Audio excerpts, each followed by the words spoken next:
All right, Sturdy for 30 this week. We've got new Illini defensive coordinator, Ryan Walters, comes from Missouri. Obviously, Colorado before that.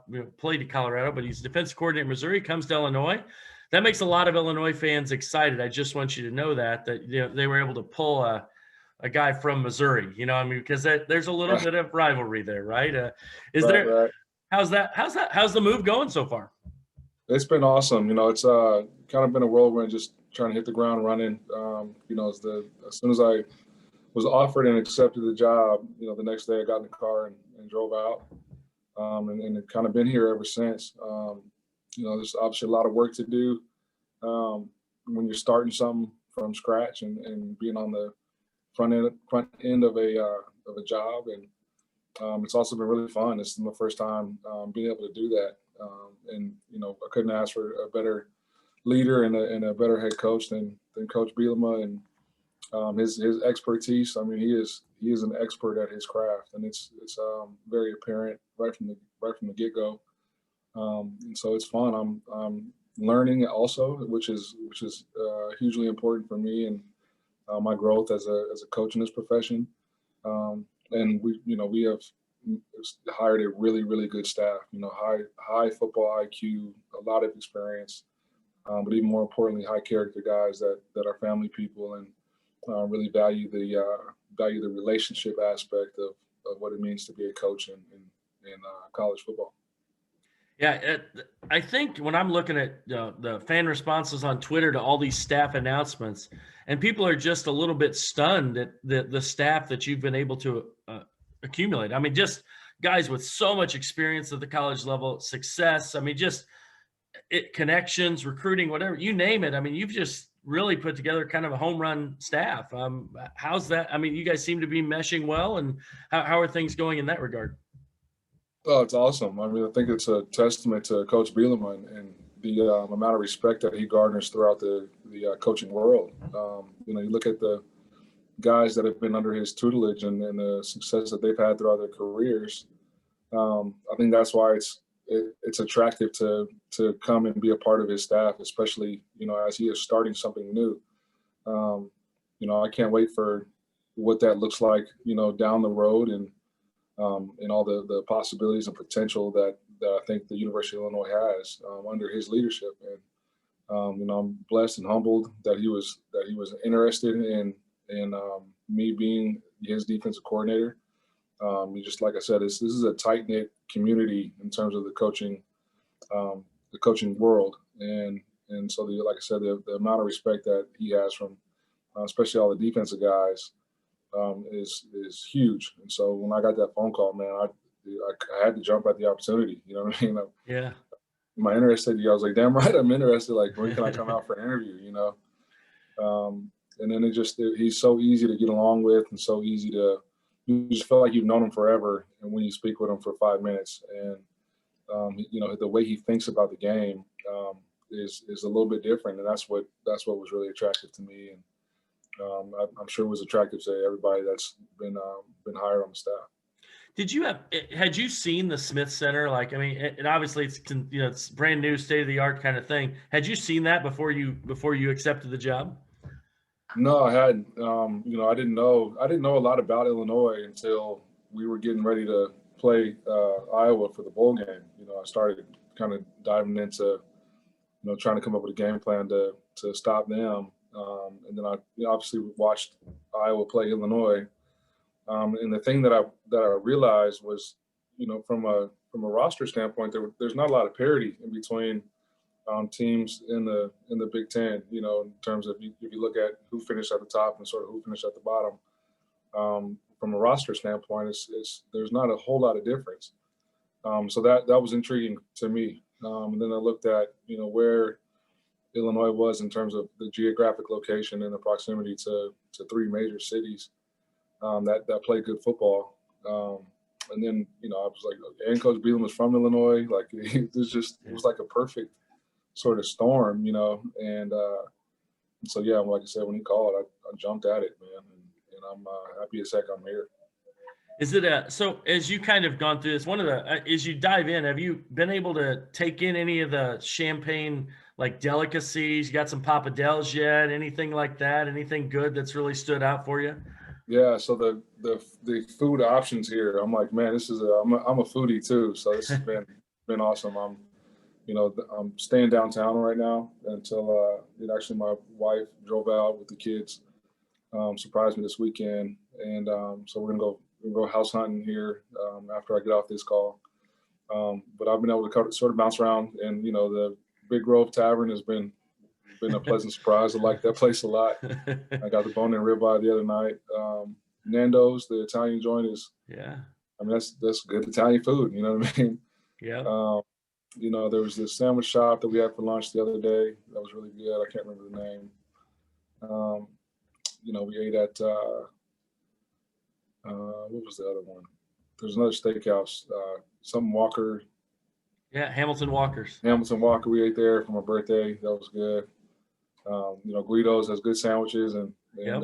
easy to sort of run in, grab something to eat, and run back across the street. So very, very impressed with the food out here so far. That's good. I'm gonna give a plug out. My nephew runs the Blind Pig Brewery, so when they open up again, you can Okay. That's stop right in down the there. street. Yeah. I've drove by it. Go Yeah. have some craft beer or something there. So, There we go.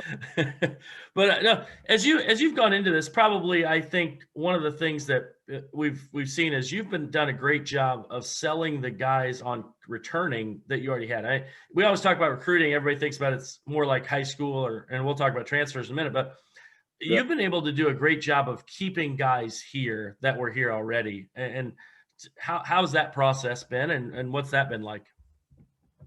It's been good. It also forces you to sort of get to know the guys immediately. Like I said, when I was watching the tape, it just stood out that there are good players here. And so, obviously Owen Carney, Tony Adams, those guys like that, Coach Beal and myself and really the rest of the staff, we're trying like hell to convince them to stay. And I think, one of the things that we sold them on was like, yeah, you've had different coaches and it's a new start, but if you go somewhere else, it's a new coach too. You know what I mean? So why would you have a chance to finish your career here and get a fresh start and under the guidance of Coach Bielema and myself. And so, once I was talking to them and just being myself and trying to be as authentic as I could be, and really, selling them on the fact that, we don't know what the system is going to be yet in terms of schematically what we're doing on defense. But what I can promise you is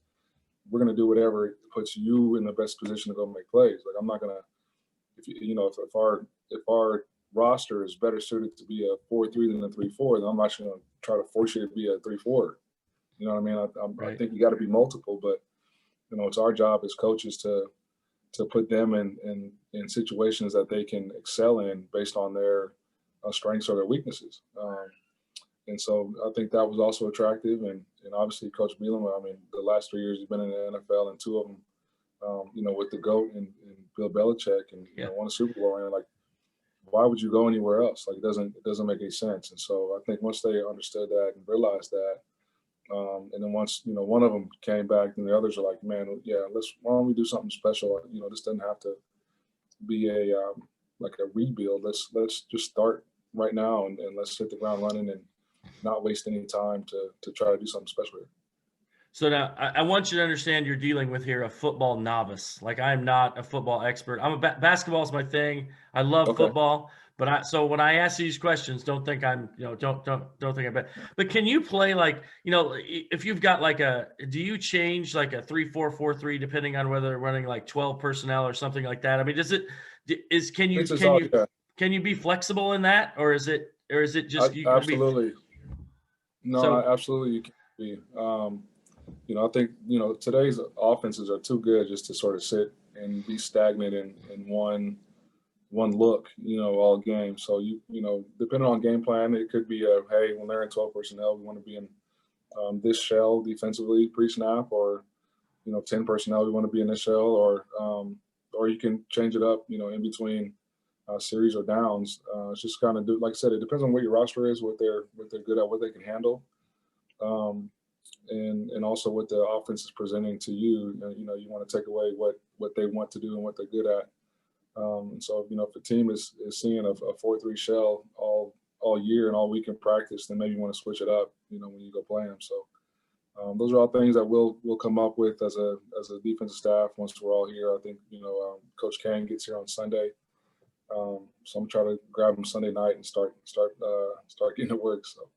Is it? And I tell it's got to be hard to be a defensive coach in college football today. Like it's almost like being a relief pitcher in baseball, where you give up it's always on the line, because even like Nick Saban's like a defensive coach, and his team now he's outscoring people, because it's so hard to stop people in college football. So is it kind of hard with does it hurt your pride a little bit sometimes seeing these offenses go and scored 40, 50 points?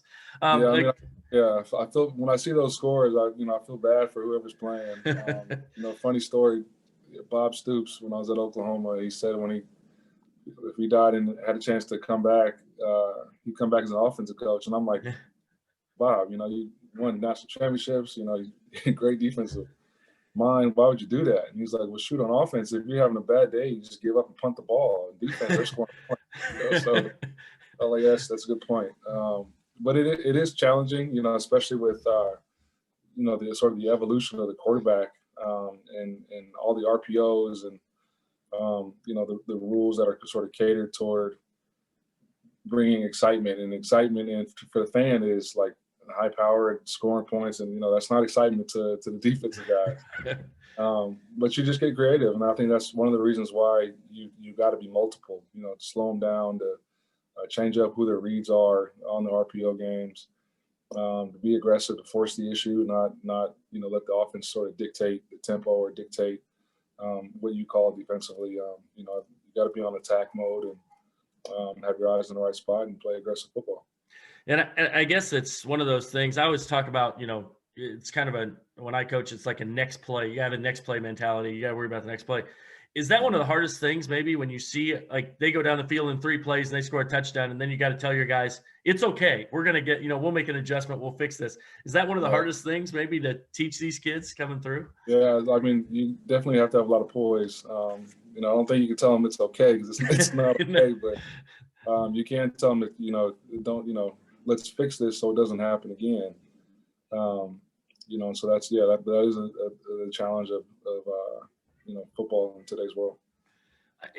Recruiting is a different deal. Obviously, we talked about recruiting the returning guys, but right now the transfer portal is like the place to be. It seems like, there are so many kids in the portal, and they're new kids every day in every position. It's almost like you get like a spreadsheet printout every day of who's in the portal and who we can go after. It just seems nuts right now. It is crazy. And, having to do your homework on, finding the game film, trying to call and find out, why is the player transferring? Is there something going on there? Or does he just want a fresh start?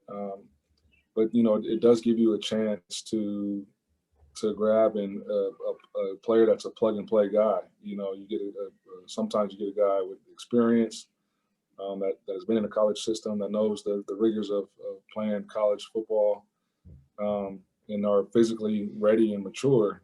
So those are opportunities, like I said, to sort of flip your roster immediately, and try to add to the culture that you have on your team. So you got to be strategic, but you got to take advantage of it.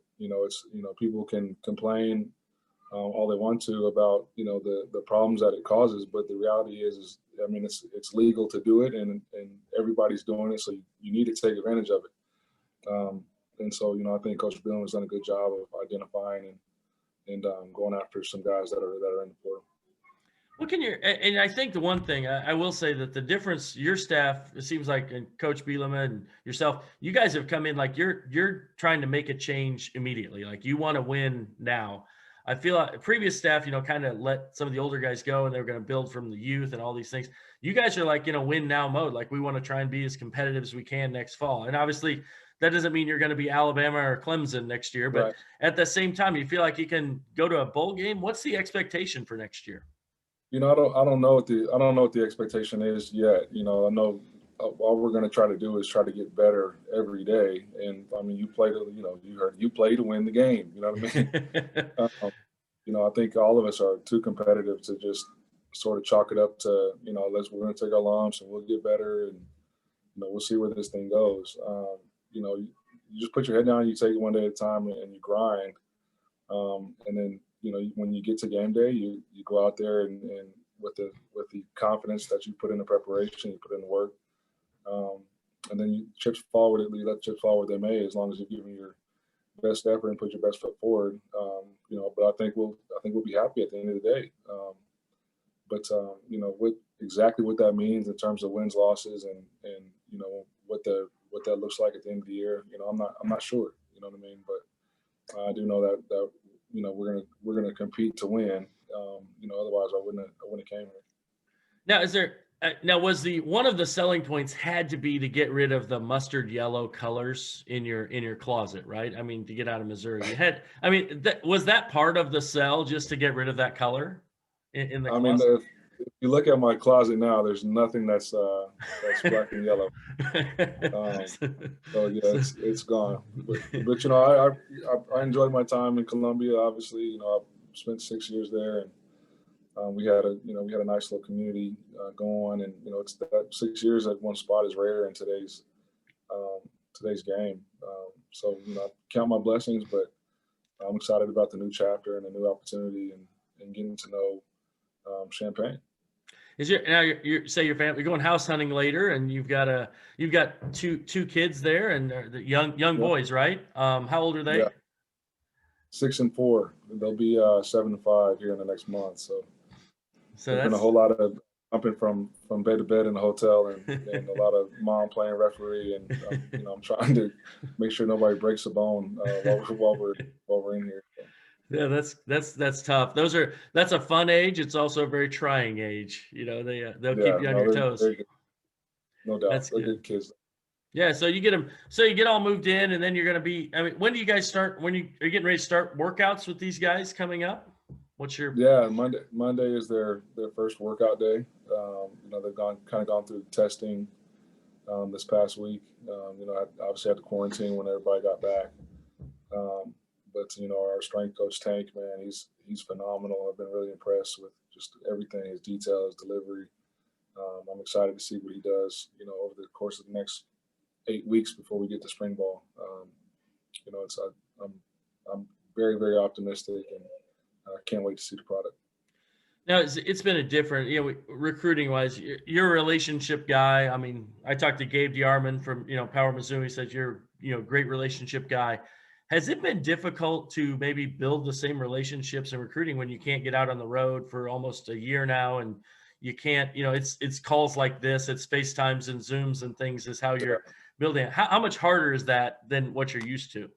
It's difficult, but when you're out on the road in the springtime, you can't really talk with them anyways.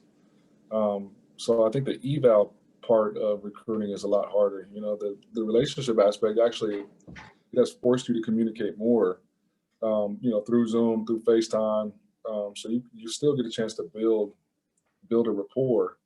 But the eval part is a little tricky. You get somebody say they're 6'1", and you can't go see if they're really 6'1". You know what I mean?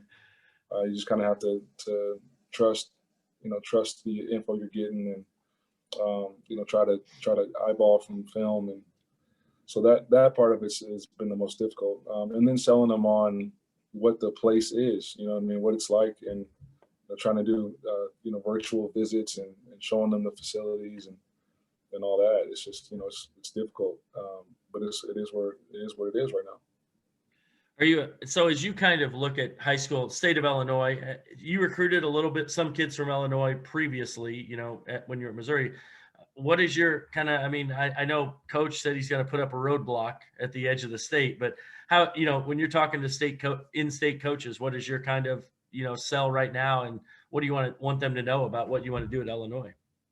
Well, I think Coach B, just like I said, Coach, the biggest sell right now is Coach B, man. Like, you get him on the phone, it's incredible. Like, he develops relationships like in an instant, and he's got the gift of gab for sure.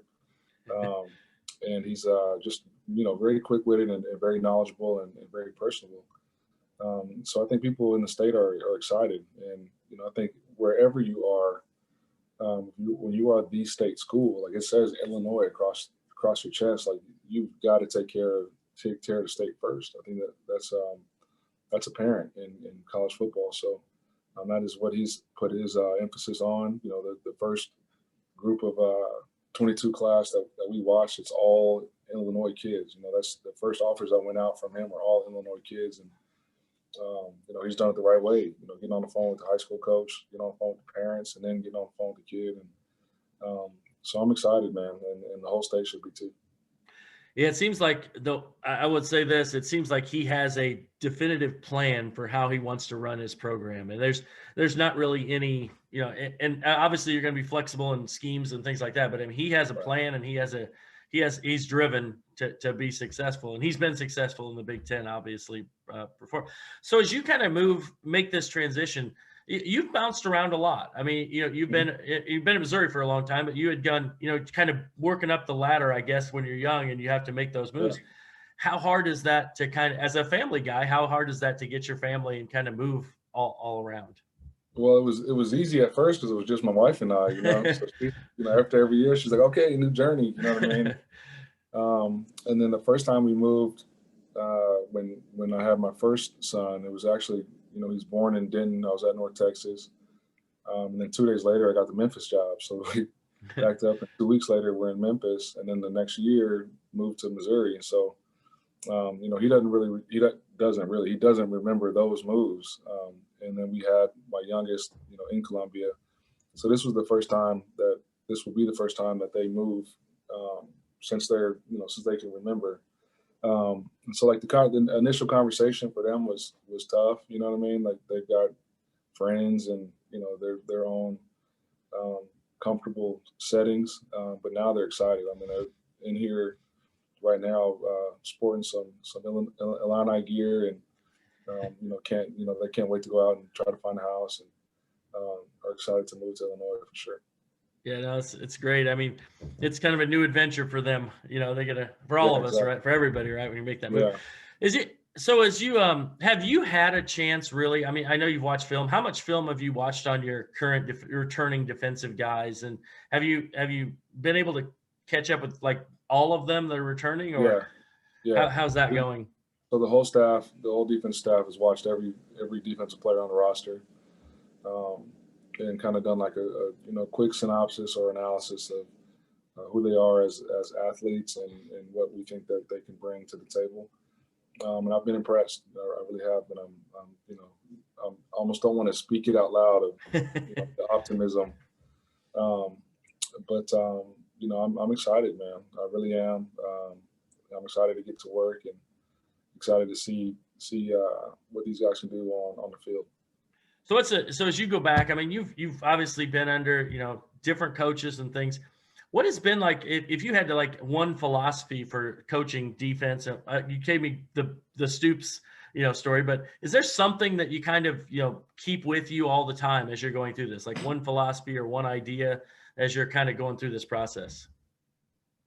I don't know, like one philosophy or idea. I'm not sure. I've been around so many good guys, and I've kind of taken pieces from all of them, and I'm trying to see how much I can grasp from Coach B. But there are things that I believe in, and I believe that you got to confuse and harass the quarterback. I believe you have to have relentless pursuit of the football. I believe you have to be physical and violent within the framework of the game. And so, to boil it down, like you got to run, you got to hit, you got to confuse quarterback, you got to get upfield on third downs and try to create turnovers.